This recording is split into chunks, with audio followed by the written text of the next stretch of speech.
Pozdravljena v Športni akademiji, imate kar tokrat v podkastu. Kako si?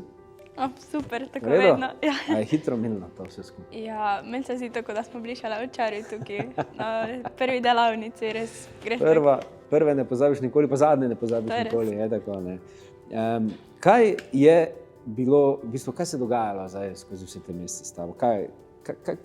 Pogled nazaj, pa en tak kratek rezime. Itak dobiš ogromno novih znanj, ne vem, od osnov do tudi pol naprej. Sprašuješ lahko veliko, zveš veliko, dejansko imate tu vse strokovnjake za vse področja, ko jih rabimo pri športu. Nova prijateljstva, recimo, to meni ful pomeni, ker sem v individualnem športu tudi vsak dan, recimo, sem sama večinoma na treningu in tako, da se lahko tukaj s kom družim, pogovorim o tem, ko ima tudi mogoče podobne izkušnje kot jaz, tudi športi, ekipnimi športi in da lahko delimo znanja, res to je neprecenljivo. Športna prijateljstva so pomembna, ne? Ja. To bi bilo tudi eno tako vprašanje, pa si ga že sama načela in je to nekaj, kar te naredi boljše? Ja, definitivno. Mislim, tudi če si v športu z nekom prijatelj, mislim, še vseeno želiš ga tudi premagati, ne? Ampak mislim, da te to še bolj žene, ker veš, da on nekaj dela in pol še ti delaš. Tudi na treningih, recimo, to meni res manjka, ker sem sama, da en drugega malo preganjata, naredita boljši trening skupaj, pol izmenjata neka znanja. Mislim, da je to res. In ko smo že pri znanjih, tukaj v akademiji je bilo nekaj tega. Se pravi, nekaj različnih sklopov je bilo. Ali bi kaj izpostavila? Mislim, meni definitivno je najbolj pomagalo športna psihologija. Saj mislim, da imam tam največji mank, ali kako se naj izrazim. Res je, da sem že pred akademijo imela kar nekaj znanja. Tudi oče, recimo, je bil trener, eno drugo. In na tem področju se mi zdi, da res mi je najbolj pomagalo. Pa tudi športna prehrana. Edino, res je, ampak vem, da to pač vi ne morete, ker smo taka večja skupina, da bi mogoče individualen bil kak pogovor strokovnjaki, ampak mislim, da se tudi na tak način da dobiti toliko informacij in veliko znanja. Zanimiv predlog. Namreč hotel sem vprašati, če kaj pogrešaš ali bi kaj dodala k tem vsebinam, tako da odgovor se dejansko sam ponudil. Zdaj, eden izmed teh sklopov je bil tu moj prvi posel. Tam je bil roller coaster, se pravi, bile so naloge, bile so neke zadeve, s katerimi ste se verjetno srečevali tudi prvič. Ampak vseeno, tvoje mnenje, tvoj pogled na to, kako je s tvojega vidika vse skupaj to bilo videno? Ja, mislim, da je ta moj prvi posel najboljši del v akademiji. Saj recimo eni športniki, pa glede na to, da so res različne naloge, od oblačil do nekih stvari, do prehrane. Enam nekaj pride bolj prav pri športu, drugam nekaj drugega in da smo vsi dobili neko priložnost, da je to nek začetek in da lahko sami tudi gradimo na tem, mogoče tudi na daljši rok, da se sploh spoznamo, kako s tem začeti.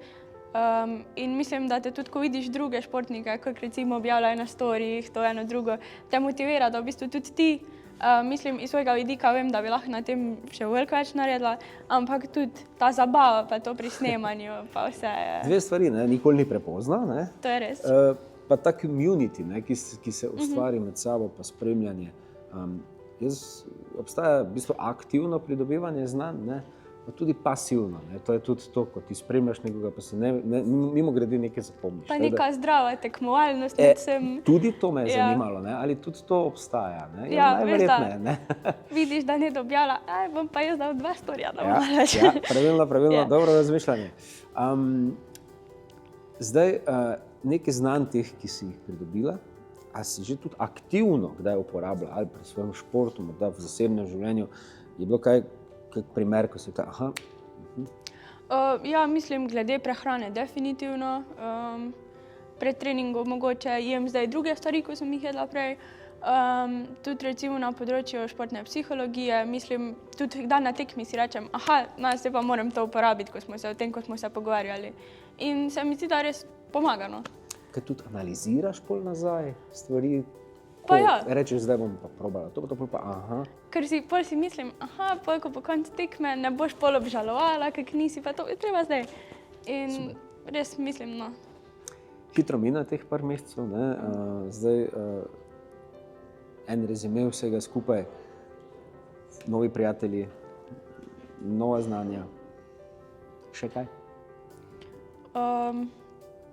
Ja, tudi mislim, da jaz sem zelo motivirana, recimo pri športu, da grem na trening. Pa to in meni se zdi, da mi je zdaj to še moj prvi posel in te stvari, še motivacijo za kaj drugega, ne samo za šport. Recimo, da sem nekaj objavila, da sem to in mislim, da te kot celega človeka te spremeni. Prej smo slišali v enem pogovoru, da je eden dejal, da za hudiča ne ve, kaj se mu je zgodilo, da se je spremenil. S športom naprej lahko tudi spremembami greš in to pozitivnimi. Tako da, morda zdaj tak za konec tega pogovora ogromno tak generacij zunaj vam sledi v vaših športih ali pa tudi drugače.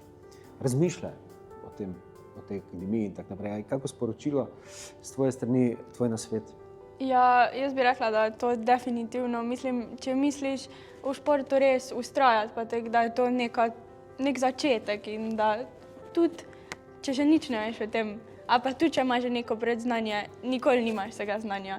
In mislim, da res se je treba prijaviti. Če nisi izbran prvo leto, boš pa drugo. In ja, jaz bi to vsem priporočala, res. Ogromno znanja, ogromno vsega. Mi si pa želimo, da bi tudi nekje čez 10 let kot uspešna športnica v nekem podcastu omenila prav enako stvar, kot si sedaj.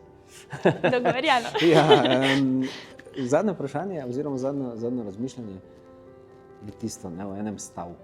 Jaz pravim, težko je povzeti par mesecev v eno besedo, v en stavek, kaj šele mogoče v eno besedo. Ampak vseeno, izziv zadnji. Kaj je rezime v enem stavku? Jaz bi rekla, da je športna akademija isto kot šport. Mislim, imaš nekaj, moraš dati nekaj v to, sam od sebe si odvisen, a boš pridobil neko znanje, a ga ne boš. To bi bila neka taka. To je odličen zaključek in odlična misel. Hvala ti. Hvala vam. Hvala.